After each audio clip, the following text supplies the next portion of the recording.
Good day everyone! Ngayon ay nasa Lesson 5 na tayo ng ating aralin ngayong Quarter 2.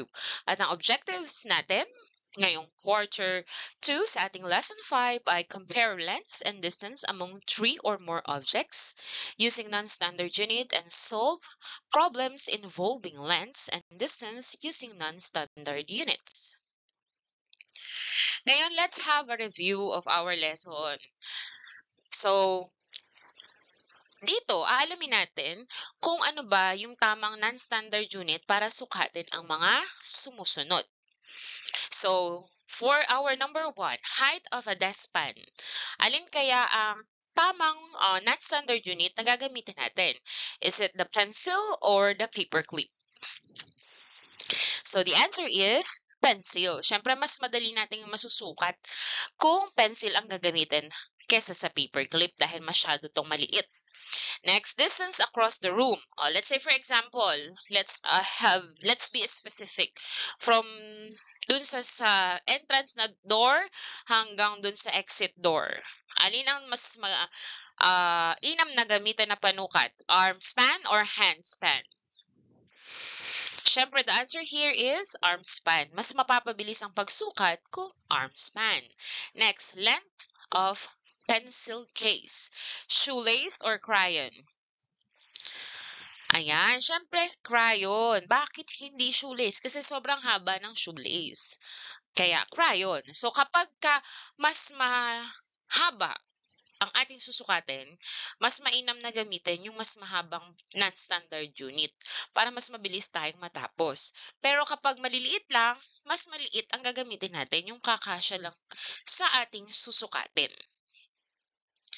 Ngayon naman, tingnan natin to. Ilang handspan ang sukat ng cabinet? So, the cabinet is here. Height of a cabinet, ilang handspan yon? So, the answer is 10. Alin naman sa sumusunod na bagay ang may pinakamaikling sukat? So, syempre, itong letter B, width of a book, yung lapad ng aklat, kasi isang handspan lang yung sukat niya. So ngayon, meron tayo ditong suliranin. Gustong palamutian o lagyan ng dekorasyon ni Ali ang isang karton sa pamamagitan ng paglalagay ng mga popsicle sticks na magkakapareho ang sukat sa paligid nito tulad ng ipinapakita. Pero dito, makikita nyo na may kulang pang popsicle sticks. Ito, nalagyan na ni Ali ng popsicle sticks. So ngayon, ilang popsicle stick pa ang kailangan niya upang mapalamutian o malagyan ng dekorasyon ang buong karton? Sige nga, pag-isipan nyo nga. Kung ang naisip nyo ay 4, tama kayo. Bakit ganon? Kasi kung inyong pagmamasdan, yan, ang katapat nito, ito ay ito. Sila'y magkatapatan. Next, ito, katapat niya, wala ring popsicle. Pangalawa. Ito, yung katapat niya, wala ring popsicle. Pangatlo. At ito, ang katapat nito, ito, isang popsicle. Yan. So, bali, isa, dalawa, tatlo, apat na popsicle sticks ang kulang.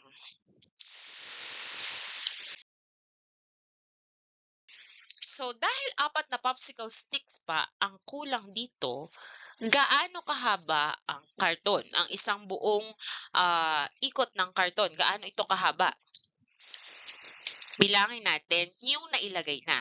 1, 2, 3, 4, 5, 6, 7, 8. So, ang nailagay na popsicle stick ay 8.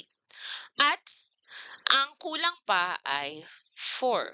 So, gaano kahaba yon? 12. Dahil 8 plus 4 ay 12.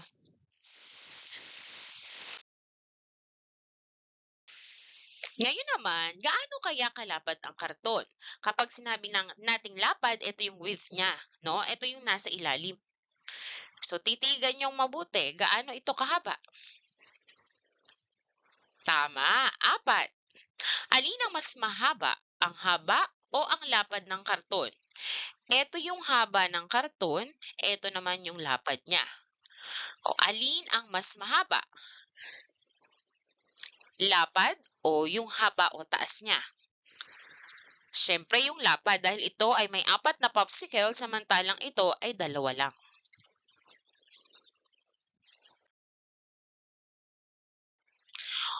Kung ang haba ng 2 popsicle stick ay kapareho ng haba ng isang lapis, ilang lapis ang kailangan ni Ali?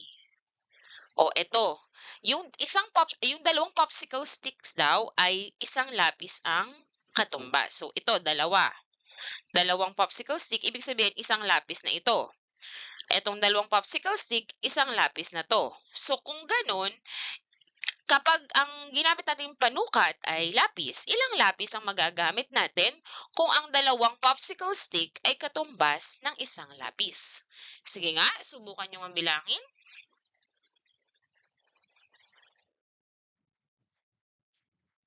Nakuha nyo na ba? Try natin. 1, 2, so ito 2 din to. 3, dito may 2 din dito. 4, ito isa, may kapartner yan hanggang dito. Yan, at saka dito. So ilan lahat yun? Tingnan natin. 1, 2, 3, 4, 5, 6. 6 na lapis. So, kailangan natin ng 6 na lapis. Ang kabuuang bilang ng popsicle stick ay 12. So, kung tigda-dalawa, hahatiin natin sa 2 ang 12. At dahil ang haba ng 2 popsicle stick ay kapareho ng isang lapis, kaya kailangan natin ng 4 na lapis. Okay? So, para mas malinaw, tingnan natin ito. Yan. Magbubura lang tayo. Okay, tingnan natin to. Yan. So, dito ipinapakita, ito 2 popsicle, isang lapis, 2 popsicle, isang lapis, 2 popsicle, isang lapis, 2 popsicle, isang lapis, 2 popsicle, isang lapis, 2 popsicle, isang lapis. So, ilan lahat yan? So, yan ay 6 na lapis. So, kailangan ng 6 na lapis. Ang kabuuang bilang ng popsicle stick ay 12. At dahil ang haba ng 2 popsicle stick ay kapareho ng isang lapis, kaya kailangan lang natin ng 6 na lapis. Okay? So, pwede natin i-divide yung 12 sa 2 dahil ang equivalent ka ng 2 popsicle ay isang lapis.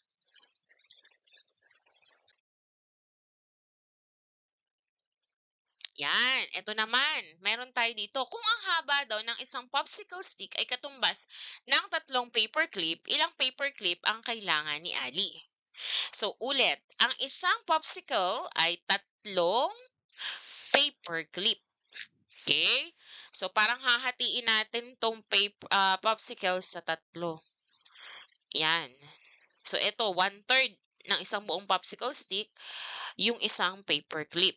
So, ilang paperclip kaya ang gagamitin natin o magagamit natin kapag yun ang ginamit natin yung panukat? Tandaan, meron tayong 12 popsicles at ang isang popsicle ay katumbas ng 3 paperclip. So, kung 12 na popsicle yun, ilang paperclip? Okay, so ang gagawin natin, dahil hinati natin to sa 3, magkakaroon tayo ng 12. Yan. So, ang 12 ay 36 na paper clips ang katumbas. Naunawaan nyo ba? Yan. So, ito ay magiging 36 na paper clips. Ang kabuuang bilang ng popsicle stick ay 12. At dahil ang haba ng isang popsicle stick ay katumbas ng 3 paper clip, kaya kailangan natin ng 36 na paper clips. Ngayon mga bata, alin sa 3 non-standard unit, popsicle sticks, lapis, paperclip, ang pinaka-mahaba? Siyempre, kitang-kita naman, ito ang lapis. Ngayon, meron akong problem number 2. Si Ben at Al ay gustong malaman ang distansya mula sa isang haligi patungo sa susunod na haligi gamit ang payong, sukat ng paa at straw. So, ang resulta ay ang sumusunod. So, sinukat ni Al yung space or pagitan or distansya ng haligi sa ikalawang haligi. Iba-ibang non-standard unit ang ginamit niya. So, gumamit siya ng umbrella o payong, foot span, at straw. So, dun sa umbrella, nakagamit siya ng 12. Sa foot spans, 48. Sa straw, 36.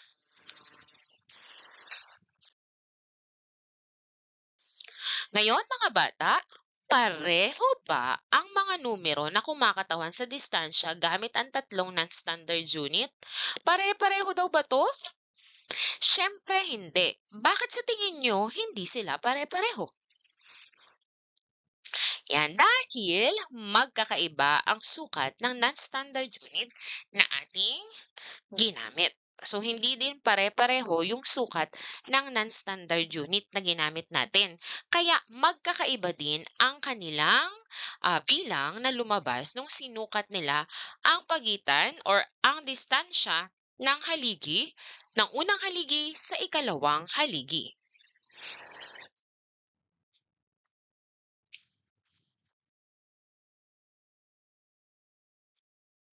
Alin naman sa mga non-standard unit ang pinakamahaba at paano mo ito nalaman? So, ito ba yung umbrella? Ito ba yung foot span? Or, ito ba yung straw? So, kung ang sagot mo ay umbrella o payong, tama ka. Dahil kapag mas maunti ang bilang ng unit, ito ay mas mahaba. So, ang pinakamaunti ang bilang dito ay umbrella. Ibig sabihin, dahil pinakamahaba ang umbrella, pinakakaunti lang na bilang ang ating nagamit. Dahil nga mahaba ito, di ba? So, tandaan, kapag tayo ay nagsusukat at mahaba yung ating susukatin, mas mainam na ang gagamitin natin ay yung mahaba ng non-standard unit, kagaya ng payong. Okay? So, dahil nga, hindi tayo masyadong mapapagod o mahihirapan pag susukat ng paulit-ulit. Dahil mas mahaba ito, konti lang yung gagamitin natin. Kagaya ng resulta natin. Yung umbrella ang pinaka-maunti ang bilang dahil ito ang may pinakamahabang non-standard unit sa tatlo.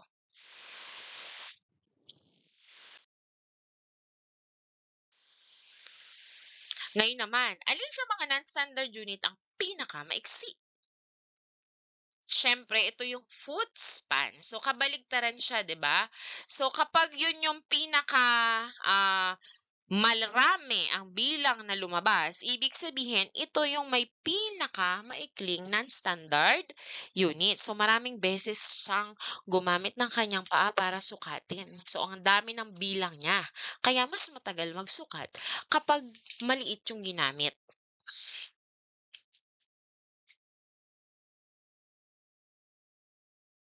Alin naman sa mga non-standard unit ang mas angkop gamitin? So, dito sa tatlo, alin kaya mas pinaka-the best na gamitin para sukatin yung haligi? O, syempre, umbrella o payong dahil mas mabilis masusukat ang distansya lalo na kung ito ay malayo o mahaba.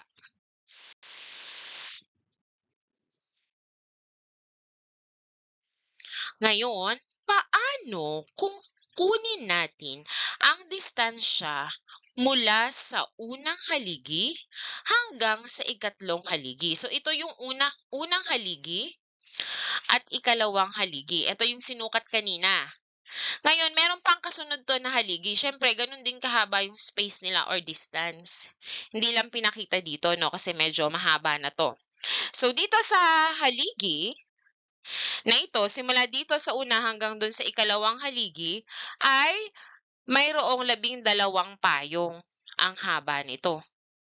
So, kung 12 payong simula sa una hanggang ikalawa, paano naman kung susukatin natin simula una hanggang ikatlo? Ilan kayang payong ang katumbas nun? Kung ang sagot nyo ay 24, tama kayo. Bakit? Kasi 'di ba dito sa una hanggang pangalawa ay 12. So, syempre, ang mangyayari niyan, dito simula dito sa pangalawa hanggang sa ikatlo, 12 pa rin yun. So, kaya 12 plus 12 ay 24. Simula dito hanggang dun sa ikatlong haligi, 24 na payong ang ating magagamit. Okay, tandaan. So, maaari ba tayong gumamit ng kahit anong di karaniwang unit or non-standard unit upang sukatin ang haba ng tatlo o higit pang mga bagay? Siyempre, pwede. 'Di ba? Kagaya ng ginawa natin kanina. Gumamit tayo ng umbrella, foot span, at saka ano pa nga ba yung isa? Yun, may ginamit pa tayong isa. Yan, nakalimutan na ni teacher. So, may ginamit tayo. So, pwede tayong gumamit ng tatlong non-standard unit para sukatin ang iba't ibang bagay. So, paano natin malalaman na ang non-standard unit na ginamit natin ay mas mahaba o pinakamahaba? Ang non-standard unit ay mas mahaba o pinakamahaba kung mas kaunti ang bilang ng unit na iyon na kailangan upang makuha ang haba o distansya. Halimbawa, nagsukat kayo ng mesa ng lola nyo. Siyempre, mas malapad yung kamay ng lola nyo kesa sa inyo kasi mas matanda na siya. So, kapag sinukat nyo yung parehong mesa, mas kaunti yung lalabas sa lola nyo na bilang ng handspan niya dahil mas malaki yung kamay niya. Sa inyo naman yung mas marami ang lalabas na bilang dahil mas malaki ang inyong handspan.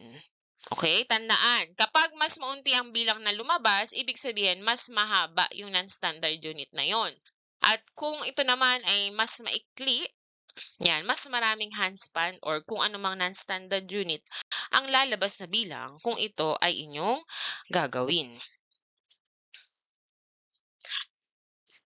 Yan, explain ko na to kanina. Paano kung mas maikli o pinakamaikli ang non-standard. So, ang non-standard unit ay mas maikli o pinakamaikli kung mas marami ang bilang ng unit na iyon na kailangan upang makuha ang haba o distansya. Okay, so paano natin pipiliin ang mas angkop na non-standard unit na gagamitin? Siyempre, para sa mas maikling haba, gumamit ng mas maikling non-standard unit. Para sa mas mahaba, gumamit ng mas mahabang non-standard unit. Okay? So ngayon, magkaroon tayo dito ng pagsusulit. Sige nga. Sinukat ni Mark ang pipe gamit ang iba't ibang non-standard unit. So, gumamit siya nga dito ng 4 eh. So, sinukat niya yung haba ng pipe. Gumamit siya ng pencil, handspan, matchstick o yung palito ng posporo at saka ng eraser ng blackboard. So, nung ginamit niya yung pencil, 12 ang lumabas. 12 na pencil daw ang katumbas ng length of pipe. Then, nung gumamit siya ng handspan niya, 10 handspan niya. Nung gumamit siya ng matchstick o posporo, 48 ang lumabas. Ngayon, nung ginamit naman niya ang eraser ng blackboard, 15 ang lumabas. So, dahil doon, alin ng standard unit ang longest? Alin dun sa mga panukat ang pinakamahaba? Ito ba ay A, pencil, B, mark handspan, C, matchstick, D, blackboard eraser? O, tandaan, kapag mas maunti yung bilang na lumabas, yun yung pinakamahaba. Kapag mas marami yung bilang na lumabas, yun yung pinakamaiksi. So, dito, ang pinakamaunti na lumabas ay yung hand span. Okay? Kaya, ibig sabihin, yung kamay ni Mark ang may pinakamahabang non-standard unit dun sa 4 na ginamit dahil ito ang may pinakamaliit na bilang. O, yan. Which non-standard unit is the shortest? Alin naman ang pinakamaikli? So, hanapin natin yung may pinakamaraming bilang. At ang may pinakamaraming bilang ay matchstick o yung posporo. Maliit naman talaga ang posporo. So, lumabas na 48 ang bilang ng posporo nung sinukat nila yung haligi. O yung sinukat ni Mark, yan. Nung nagsukat si Mark, okay, ng pipe. Pipe, hindi na haligi. Number 3. So another pipe of the same length is added to the given pipe. How many pencils long will the two pipes be? So kumuha pa ulit ng pipe na kasing haba nung naunang pipe. So, 2 pipe na ang sinukat. So, ilan kaya ang sukat nung 2 pipe? So, makikita nyo, ang gamit ay pencil. So, makikita nyo dito na yung unang pipe, 12 na pencil ang sukat. So, paano kung 2 pipe na? A, 14, B, 24. Okay, so the answer here is 24 kasi yung isa 12. So yung dalawa 24 kasi magdadagdag pa tayo ng isa, 12 plus 12 is 24. Next, how many blackboard eraser long will the 2 pipes be? O kung naman daw yung blackboard eraser ang gagamitin, ilang blackboard eraser daw ang magagamit kung 2 pipe na ang susukatin? So syempre, 15 plus 15 lang yan. Yan. So, the answer is 8. Bakit 15? Kasi na ito, 15 yung sukat ng blackboard eraser. So, dahil 2 pipe na, plus 15, 30. Next, alin ang mas akmang gamitin na panukat sa pipe dito sa 4? Okay, syempre, yung marks handspan. Letter B. Bakit? Dahil ito ang may pinakamahabang non-standard unit sa 4. At mas mapapabilis ang pagsusukat kung mas mahaba ang gagamitin natin o yung pinakamahaba ang gagamitin natin. Okay? Yan. Kasi syempre nakakangalay magsukat kapag ang tagal-tagal tas nakaupo ka pa, 'di ba? Lalo na kung matchstick ang iyong gagamitin. So it will consume more time. Kaya dapat kapag magsusukat tayo ng mahaba ang distansya, gamitin natin yung mas mahabang non-standard unit. So sana'y may natutunan kayo ngayong araw na ito. Muli, salamat! Happy learning!